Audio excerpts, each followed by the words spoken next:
Hi, എല്ലാവർക്കും നമസ്കാരം. നമുക്ക് കാറ്റത്തെ കിളിക്കൂട്ടിലെ നിധിയുടെയും സുധീഷിൻ്റെയും വരാൻ പോകുന്ന ആഴ്ചയിലെ നല്ലൊരു കഥ കേൾക്കാം. എല്ലാ ദിവസവും ചാനലിലൂടെ വീഡിയോ അപ്ലോഡ് ചെയ്യുന്നതാണ്. എൻ്റെ ചാനൽ ആദ്യമായി കാണുന്നവരാണെങ്കിൽ ഒന്ന് സബ്സ്ക്രൈബ് ചെയ്യണേ. വീഡിയോ ഇഷ്ടപ്പെടുവാണെങ്കിൽ ലൈക്ക് ചെയ്യണേ, കമൻറ്റ് ചെയ്യണേ. അങ്ങനെ നീതു സുഭാഷിൻ്റെ വീട്ടിലോട്ട് വന്നിരിക്കുകയാണ്. ഹരീഷിനോടുള്ള ഇഷ്ടക്കൂടുതലുണ്ട്. ഇനി വീട്ടിലോട്ട് പോത്തില്ലെന്നൊക്കെ പറഞ്ഞാണ് നീതു അവിടെ വന്നിരിക്കുന്നത്. ആ സമയത്ത് സുധീഷ് പറയുന്നുണ്ട്, നമുക്ക് ഇവരുടെ വിവാഹം നടത്തി കൊടുക്കാം സുഭാഷ് ഏട്ടെന്ന് പറയുന്നുണ്ട്. ആ സമയത്ത് ഹരീഷ് പറയും, വിവാഹമോ ഇത്ര പെട്ടെന്നോ എന്നൊക്കെ ചോദിക്കും. സുധീഷ് ഏട്ടൻ ഇങ്ങോട്ട് വന്ന് എനിക്കൊരു കാര്യം സംസാരിക്കാനുണ്ടെന്ന് പറഞ്ഞ് സുധീഷിനെയും കൂടി പുറത്തോട്ട് പോവുകയാണ്. എന്താടാ നീതു, നിന്നോടുള്ള സ്നേഹക്കുള്ളുണ്ടല്ലേ വീട്ടുകാരെയും വീടുമൊക്കെ ഉപേക്ഷിച്ച് വന്നേക്കുന്നത്. ഇതിപ്പോൾ പറ്റിയൊരു ചാൻസാണ്. ഇപ്പം നീ അവൾ വിവാഹം കഴിച്ചു കഴിഞ്ഞാൽ പിന്നെ ഒരു പ്രശ്നം ഉണ്ടാവത്തില്ലെന്ന് പറയും. അല്ലെങ്കിൽ അവളുടെ വീട്ടുകാർ കൊണ്ടുപോയി പരാതിയെ കൊടുക്കും. പിന്നെ അതിൻ്റെ വലിയ പ്രശ്നം. ഇപ്പം വിവാഹം കഴിച്ച് നിൻ്റെ ഭാര്യയാണെന്ന് പറഞ്ഞാൽ അവൾക്ക് ഇവിടെ ധൈര്യമായിട്ട് താമസിക്കുകയും ചെയ്യാമല്ലോ എന്ന് പറയും. നിങ്ങൾ എന്തറിഞ്ഞിട്ടാണ് സുധീഷ് ഏട്ടായി സംസാരിക്കുന്നത്? എന്താടാ ചെയ്യും സുധീഷ് ഏട്ടാ? സുഭാഷ് ഏട്ടൻ നിൽക്കുന്ന സമയത്താണ് നിങ്ങൾ ഏട്ടത്തെ വിവാഹം കഴിച്ച് കൊണ്ടുവന്നത്. ഇപ്പം അടുത്ത അനിയനും കൂടി വിവാഹം കഴിച്ച് കഴിഞ്ഞാൽ സുഭാഷ് ഏട്ടൻ അത് ഫീൽ ചെയ്യത്തില്ലെന്ന് ചോദിക്കും. ഓ, അത് ഞാൻ ഓർത്തില്ല. അനിയന്മാരൊക്കെ കല്യാണം കഴിക്കുകയും ചേട്ടൻ്റെ വിവാഹം കഴിക്കാൻ നിൽക്കുകയും ചെയ്യുമ്പോൾ അത് ശരിയാവത്തില്ല, നാട്ടുകാരെന്ത് പറയുമെന്ന് പറയും. എന്ത് സംഭവിച്ചാലും സുഭാഷ് ഏട്ടൻ്റെ കല്യാണത്തിന് ശേഷം മാത്രമേ ഇനി ഈ വീട്ടിൽ വേറെ വിവാഹം നടക്കാവൂ. അതിനുവേണ്ടി എത്ര കാത്തിരിക്കാനും ഞങ്ങൾക്ക് ബുദ്ധിമുട്ടൊന്നും ഇല്ലെന്ന് പറയും. അപ്പോൾ ഇവർ പറയുന്നതെല്ലാം നമ്മുടെ ഭാസ്കരൻ അവിടുന്ന് കേൾക്കുകയാണ്. അപ്പോഴത്തേക്ക് ഭാസ്കരൻ അങ്ങോട്ട് വരും. എടാ, അവൻ്റെ കല്യാണം ഈ ജന്മം നടക്കുമെന്ന് എനിക്ക് തോന്നുന്നില്ല.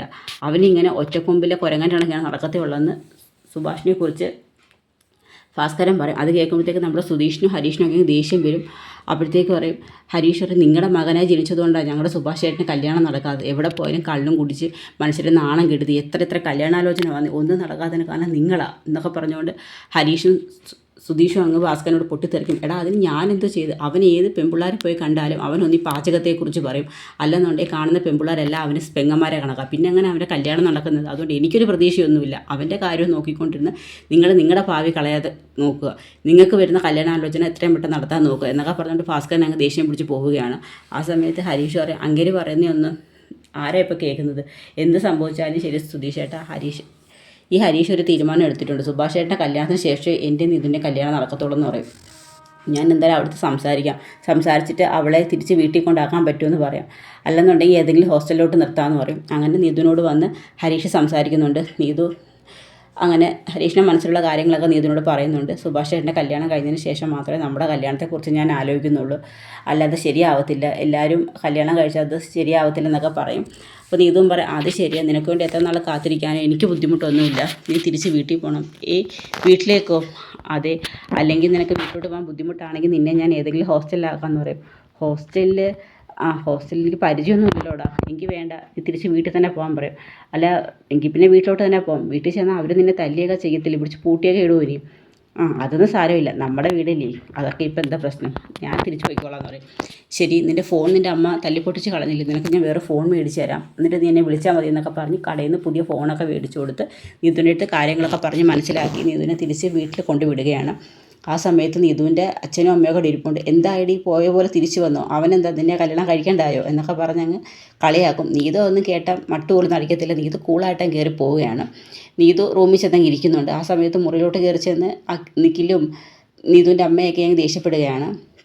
നീതു ഒന്നും വലിയ മൈൻഡൊന്നും കൊടുക്കത്തില്ല. കാരണം ഹരീഷിനെ വിളിക്കാൻ ഫോൺ കയ്യിൽ ഇരിപ്പുണ്ടല്ലോ. അപ്പം നിഖിൽ പറയും, അമ്മ ഇനി ഇവളെ പുറത്തിറക്കരുത്, മുറി പൂട്ടിയിടാൻ പറയും. അത്രയേ ഉള്ളെന്ന് പറഞ്ഞ് മുറിക്കകത്തങ്ങ് പൂട്ടിയിടും. ഇനി നീ വീട്ടിൽ നിന്ന് പുറത്തിറങ്ങാൻ ഞങ്ങൾക്കൊന്ന് കാണണമെന്ന് പറയും. പക്ഷെ നീതിനതൊന്നും വലിയ മൈൻഡൊന്നും ഇല്ലായിരുന്നു. അതിനുശേഷം കുറച്ച് കഴിയുമ്പോഴത്തേക്ക് ഒരു പോലീസും ജീപ്പും കൂടി അങ്ങോട്ട് വരികയാണ്, വനിതാ പോലീസിൻ്റെത്. ഇതിപ്പോൾ എന്താ പോലീസ് ജീപ്പൊക്കെ, നമ്മൾ പരാതിയൊന്നും കൊടുത്തിട്ടില്ലല്ലോ. അപ്പോഴത്തേക്ക് നീതുവിൻ്റെ അമ്മ അങ്ങോട്ട് ചെല്ലും, അച്ഛനും ചെല്ലും. എന്താ സാറേ, എന്താ പ്രശ്നം? ഇത് നീതുവിൻ്റെ വീടല്ലേ എന്ന് ചോദിക്കും. അതെ. നീതു ഉണ്ടോ ഇവിടെ? ഉണ്ടെന്ന് പറയും. നിഖിലാരാ? അത് എൻ്റെ മകനാന്ന് പറയും. നീതുവിൻ്റെ സഹോദരനാ. ഇവനെതിരെ നീതു ഒരു പരാതി തന്നിട്ടുണ്ടെന്ന് പറയും. പരാതിയോ? എന്താ സാറേ എനിക്കെതിരെ പരാതി തരാൻ? നീ ആ കുട്ടിയെ മാനസികമായി ശാരീരികപരമായിട്ടും പീഡിപ്പിക്കുന്നു, മുറി പൂട്ടിയിടുന്നു, നിങ്ങൾ വീട്ടുകാർ ഭക്ഷണം കൊടുക്കുന്നില്ല എന്നൊക്കെ പറഞ്ഞ് പരാതി തന്നിരിക്കുകയെന്ന് പറയും. അയ്യോ സാറേ, ഇതൊക്കെ അവൾ വെറുതെ കള്ളപ്പരാതി പറഞ്ഞാന്ന് പറയും. കള്ളപ്പരാതിയോ? നിങ്ങൾ അവളെ മുറി പൂട്ടിയിട്ടിരിക്കുകയല്ലേ എന്ന് ചോദിക്കും. അത് സാറേ, നിങ്ങളവർക്ക് ആഹാരം കൊടുക്കുന്നുണ്ടെന്ന്, ഞങ്ങൾ ഭക്ഷണം കൊടുക്കുന്നതാണെന്നൊക്കെ പറയും.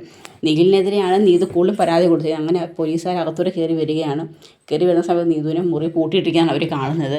വാതിൽ തുറക്കാൻ പറയും. അങ്ങനെ വാതിൽ തുറക്കും. ആ സമയത്ത് ചോദിക്കും, കുട്ടിയെ ഇവർ പൂട്ടിയിട്ടിരിക്കുകയാണ്. അതെ സാർ, എന്നെ ഇവർ മുറി പൂട്ടിയിട്ടിരിക്കുക. ഞാൻ ഹരീഷ് എന്ന് പറഞ്ഞ ചെറുപ്പക്കാരനുമായിട്ട് ഇഷ്ടത്തിലാണ്. അതിൻ്റെ പേര് എന്നും എന്നെ അടിയും വഴക്ക് കുറച്ചിലൊക്കെയാണ്. അവസാനം അടി കൊണ്ട് സഹിക്കാൻ വയ്യ ഞാനിവിടെ നിന്ന് ഇറങ്ങിപ്പോയി. തിരിച്ച് വന്നതിന് ശേഷം എന്നെ മുറി പൂട്ടിയിട്ടിരിക്കുക. എൻ്റെ ഫോൺ തല്ലി പൊട്ടിച്ച് ഫോൺ തരത്തില്ല എന്നൊക്കെ പറഞ്ഞ് നീതു കുറേ പരാതി അങ്ങ് വീട്ടുകാർക്കെതിരെ നിഖിലിനെതിരെയൊക്കെ പറയുന്നുണ്ട്. നിങ്ങൾ ഇവിടെ അമ്മയൊക്കെ തന്നെ, നിങ്ങൾക്ക് ഇവിടെ ശിക്ഷിക്കാം, ശാസിക്കാം, പക്ഷെ മുറി പൂട്ടിയിടാനും ഉള്ള അധികാരമൊന്നും ആർക്കുമില്ല. അവളൊരു പ്രായപൂർത്തിയായ പെൺകുട്ടിയാണ്. അവൾ കോടതിയിലൊക്കെ പോയി ഹേബിയസ് കോർപ്പസ് കൊടുത്തു കഴിഞ്ഞാൽ നിങ്ങളെല്ലാവരും ജയിലിലാവും എന്നൊക്കെ പറഞ്ഞ് പീഡിപ്പിക്കും. അതുപോലെ തന്നെ സഹോദരൻ എന്ന് പറഞ്ഞ രീതിയിൽ നിനക്ക് അവളെ ശിക്ഷിക്കാം, അല്ലാതെ അവളെ ദേഹോദരം ചെയ്യാനുള്ള അധികാരവും നിനക്കില്ലെന്നൊക്കെ പറഞ്ഞ് നിഖിലിനെയും പീഡിപ്പിക്കും. ഇനി ഈ കുട്ടി കേസുമായിട്ട് മുന്നോട്ട് പോയി കഴിഞ്ഞാൽ എല്ലാത്തിനെയും ഞാൻ പിടിച്ച് ജയിലിൽ കൊണ്ടുവിടുമെന്നൊക്കെ പറഞ്ഞ് പോലീസുകാരും വെട്ടുന്നുണ്ട്. അപ്പോഴത്തേക്ക് നീതുവിൻ്റെ അമ്മയും അച്ഛനൊക്കെ ഒന്ന് പേടിക്കും. ശരി, ഇപ്പം ഞാൻ പോവാം, ഇനി മേലായി കുട്ടിയെ മുറി പൂട്ടിയിട്ടില്ലെന്ന് പറയും. പിന്നെ നീതുവിനെ മുറി പൂട്ടത്തൊന്നുമില്ല. അപ്പോഴത്തേക്ക് എടി, നീ സ്വന്തം കൂടപ്പുറപ്പിനും വീട്ടുകാർക്കെതിരെ പരാതി കൊടുക്കുമല്ലേ? ആ കൊടുക്കും. നിങ്ങളെല്ലാവരും ചേർന്ന് തന്നെ മുറി പൂട്ടിയിടുന്നതുകൊണ്ടല്ലേ ഇങ്ങനെയൊക്കെ സംഭവിക്കുന്നതെന്ന് പറയും. അവർ ഇനി മുറിയൊന്നും പൂട്ടിയിടണ്ട, അല്ലെങ്കിൽ ഇവിടെ അടുത്ത പരാതിയായിട്ട് പോകുമെന്ന് പറയും. അങ്ങനെ മുറി പൂട്ടാതെ അവരങ്ങ് പോവുകയാണ്. അപ്പോഴത്തേക്ക് നീതുവിൻ്റെ കയ്യിൽ ഫോൺ ഇരിപ്പുണ്ട്. പിന്നെ നീതുവിൻ്റെ അമ്മയും പറയും, ഇവളുടെ കയ്യിൽ ഫോണൊന്നും ഇല്ലല്ലോ, അതുകൊണ്ട് തന്നെ ഇവളിനി അവനെ വിളിക്കത്തൊന്നും ഇല്ലെന്നുള്ള സമാധാനം ഉണ്ടെന്ന് പറയും. പക്ഷേ നീതുവിൻ്റെ കയ്യിൽ ഫോണുള്ള കാര്യം നീതുവിൻ്റെ അമ്മയ്ക്ക് അറിയത്തില്ല. അതിനുശേഷം നീതു നല്ല ഹാപ്പി ആയിട്ടിരിക്കും. വീട്ടിൽ വന്നതിന് ശേഷം ഫോൺ വിളിച്ച് കാര്യങ്ങളെല്ലാം ഹരീഷിൻ്റെ അടുത്ത് പറയുന്നുണ്ട്. ആ സമയം ഹരീഷ് പറയും, എന്തായാലും മറ്റേ പ്രശ്നങ്ങളൊന്നും ഇല്ലല്ലോ, നീ ഇനി ഒരു പ്രശ്നത്തിനും പോകരുത്, ഞാൻ എന്തെങ്കിലും ഉണ്ടെങ്കിൽ നിന്നെ വിളിക്കാമെന്നൊക്കെ പറയും. അത് കഴിഞ്ഞിട്ട് ഭാസ്കരൻ ഇങ്ങനെ വാതിലിരിക്കുകയാണ്. ആ സമയത്ത് നിധിക്ക് നല്ല വിഷമമുണ്ട്. എത്രയും പെട്ടെന്ന് സുഭാഷിൻ്റെ കല്യാണം നടത്തണം. ഒരു സമയത്തങ്ങ് സുഭാഷിൻ്റെ കല്യാണത്തെക്കുറിച്ച് എല്ലാവരും ഭയങ്കര ആലോചനയായിരുന്നു. അതിനുശേഷം നീതി വന്നിട്ട് ഭാസ്കരൻ്റെ അടുത്ത് പറയും, അല്ല, നിങ്ങൾ ഈ വീട്ടിലുള്ള 4 ആമക്കളുടെ അച്ഛനല്ലേ, നിങ്ങൾക്ക് എന്താ സുഭാഷിൻ്റെ വിവാഹത്തെക്കുറിച്ച് ഒരു ചിന്തയില്ലാത്ത? എത്ര ആലോചന വന്നു, ഒന്നും നടക്കുന്നില്ല. നമ്മൾ മുമ്പ് എന്തൊരു ആകാംക്ഷപൂർവ്വം എല്ലാം ചെയ്തുകൊണ്ടിരുന്നു, ഇപ്പം എന്താ അതിലൊന്നും ആർക്കും ഒരു താല്പര്യം ഇല്ലാത്തത്? അതുകൊണ്ട് തന്നെ എത്രയും പെട്ടെന്ന് സുഭാഷ് ചേട്ടൻ്റെ കല്യാണം നടത്തണമെന്ന് പറയും. അപ്പോഴത്തേക്ക് സുധീഷും ഹരീഷൊക്കെ അവിടെ നിൽക്കണം. അവരുടെയും വലിയ ആഗ്രഹമാണ് സുഭാഷിൻ്റെ കല്യാണം.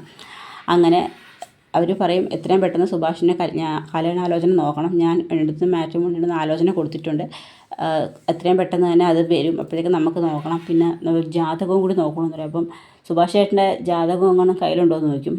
അതൊന്നും കാണത്തൊന്നുമില്ല. ഒരു കാര്യം ചെയ്യാം, സുധീഷ് പറയും, എങ്കിൽ ഞാൻ പോയി ഒരു ജാതകം എഴുതിപ്പിക്കാം, അതിന് ജനിച്ച സമയവും നാളും ഒക്കെ അറിയണ്ടായോ എന്ന് പറയും. അങ്ങനെ ചെന്നിട്ട് സുധീഷ് ചെന്നിട്ട് ഭാസ്കരനോട് ചോദിക്കും, സുഭാഷ് ചേട്ടൻ ജനിച്ച വർഷമൊക്കെ ചോദിക്കും. അത് 33 വർഷങ്ങൾക്ക് മുമ്പ് അവൻ ജനിച്ചതെന്ന് എനിക്കറിയാം, അത് ജനന സമയം അതൊന്നും എനിക്കറിയത്തില്ല, നിങ്ങൾക്ക് പിന്നെ എന്തോ അറിയാം എന്ന് പറയും. അങ്ങനെ കല്യാണം നടക്കണമെങ്കിൽ ജാതകം വേണം. അങ്ങനെ സുധീഷ് ഒരു ജ്യോത്സ്യൻ്റെ അടുത്ത് ചെന്നിട്ട് പൈസ കൊടുത്തൊരു കള്ള ജാതകം എഴുതിക്കുകയാണ്. എന്നിട്ട് ഏത് പെൺകുട്ടിയുടെ ജാതകമായിട്ടും ചേരത്തക്ക രീതിയിലുള്ള ഒരു ജാതകം എഴുതിക്കും. അങ്ങനെ ആ ജാതകവും കൊണ്ട് വീട്ടിൽ കൊണ്ട് വെക്കുവാണ്. അങ്ങനെ നിധി സുഭാഷിൻ്റെ മാട്രിമോണി വഴി കുറച്ച് കല്യാണാലോചനയുടെ കാര്യമൊക്കെ നോക്കിയിരുന്നു. അപ്പോൾ അത് സംബന്ധിച്ച് 1-2 ആലോചന വരുന്നുണ്ട്. അങ്ങനെ ഒരു ആലോചനയായിട്ട് വീട്ടിൽ വരികയാണ്. ബ്രോക്കർ മാട്രിമോണിയും കൊടുത്തിട്ടുണ്ടായിരുന്നു, ബ്രോക്കർ വഴിയും കൊടുത്തിട്ടുണ്ടായിരുന്നു. അങ്ങനെ ബ്രോക്കർ ഒരു ആലോചനയായിട്ട് വരികയാണ്. അങ്ങനെ പെൺകുട്ടിയുടെ വീട്ടുകാർ വീടും പരിസരമൊക്കെ അന്വേഷിക്കാനായിട്ട് അങ്ങോട്ട് വരുന്നുണ്ട്. അപ്പോൾ അവരുടെ കൂടെ ഒരാളുണ്ട്, അയാൾക്ക് അല്പം ജ്യോത്സ്യമൊക്കെ അറിയാവുന്ന ഒരാളാണ് വരുന്നത്. അങ്ങനെ എല്ലാവരോടും സംസാരിക്കുന്നുണ്ട്. അപ്പം സുഭാഷിൻ്റെ ജാതകം ചോദിക്കും. അപ്പം സുധീഷ് എഴുതി കൊണ്ടുവന്ന കള്ളജാതകമാണ് കൊടുക്കുന്നത്. അത് കൊടുക്കുമ്പോൾ പറയും, ഈ ജാതകമായിട്ട് നമ്മുടെ പെൺകുട്ടിക്ക് ഈ ജാതകം ചേരത്തില്ലെന്ന് പറയും. അപ്പോഴത്തേക്ക് സുധീഷ് പറയും, ഇയാൾക്ക് കാശ് കൊടുത്ത് ഏത് പെൺകുട്ടിയുടെ ജാതകമായിട്ടും ചേരത്തക്ക ജാതകം എഴുതാനാണല്ലോ പറഞ്ഞത്, ഇയാൾ വെറുതെ എന്നെ പറ്റിച്ചാണോ എന്നൊക്കെ സുധീഷ് പറയും. അത് കഴിഞ്ഞ് ഭാസ്കരൻ പറയും, അവൻ്റെ ജാതകം ഞാനങ്ങ് മറന്നു, എൻ്റെ ഇരിപ്പുണ്ട്, ഞാൻ എടുത്തുകൊണ്ട് വരാമെന്ന് പറഞ്ഞ് ഭാസ്കരൻ പോയി ജാതകം കൊടുക്കുകയാണ്. ആ സമയത്ത് ഹരീഷ് പറയും, ഞാൻ ചോദിച്ചപ്പോൾ അങ്ങനെ ജാതകം ഇല്ലെന്നാണ് പറഞ്ഞത്. അതിന് സുധീഷ് ചേട്ടൻ അച്ഛനോട് ചോദിച്ചത് ജാതകം ഉണ്ടോയെന്നല്ലല്ലോ, ജനിച്ച സമയം ഉണ്ടോയെന്നില്ലേ. അത് ശരിയാണല്ലോ.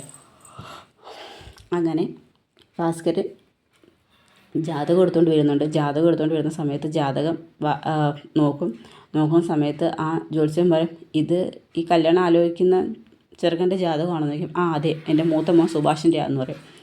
ഉടനെ ആ ജാതകം നോക്കിയിട്ട് സുഭാഷ് ഫ്രണ്ടിൽ ഇങ്ങനെ ഇരിക്കുകയാണ്. ഈ ജാതകക്കാരന് വിവാഹയോഗം പറഞ്ഞിട്ടില്ല എന്ന് പറയും. അത് കേൾക്കുമ്പോഴത്തേക്ക് സുഭാഷിന് നല്ല വിഷമമാവും. പിന്നെ ഈ ജാതകക്കാരനുള്ള വീട്ടിൽ സ്ത്രീകൾ വാഴില്ല, അങ്ങനെ ഒരു ശാപം ഉണ്ടെന്ന് പറയും ഈ ജാതകത്തിന്. അത് കേൾക്കുമ്പോഴത്തേക്ക് എല്ലാവർക്കും അങ്ങ് ഭാസ്കരനൊക്കെ പെട്ടെന്ന് ഇങ്ങനെ നെഞ്ചത്തിങ്ങനെ കൈവച്ച് ഇങ്ങനെ ഇതായിരിക്കുന്ന എല്ലാവരും നിധിയും എല്ലാവരും വിഷമിച്ച് നിൽക്കുകയാണ്. കാരണം എന്താണ് ഇങ്ങനൊരു ദോഷം? അങ്ങനെ സുഭാഷ് പെട്ടെന്ന് ഇങ്ങനെ വിഷമിച്ച് നിൽക്കുന്നതാണ് കാണുന്നത്. അപ്പോൾ അതൊക്കെയാണ് നമ്മൾ വരുന്ന ആഴ്ചയിൽ കാണാൻ പോകുന്നത്. അപ്പോൾ ഇതിൻ്റെ വരും വിശേഷങ്ങളൊക്കെ നമ്മളിനി വരുന്ന ആഴ്ച കാണാൻ പോകുന്നത്. അപ്പോൾ എല്ലാവർക്കും വീഡിയോ ഇഷ്ടമായ സപ്പോർട്ട് ചെയ്യണേ.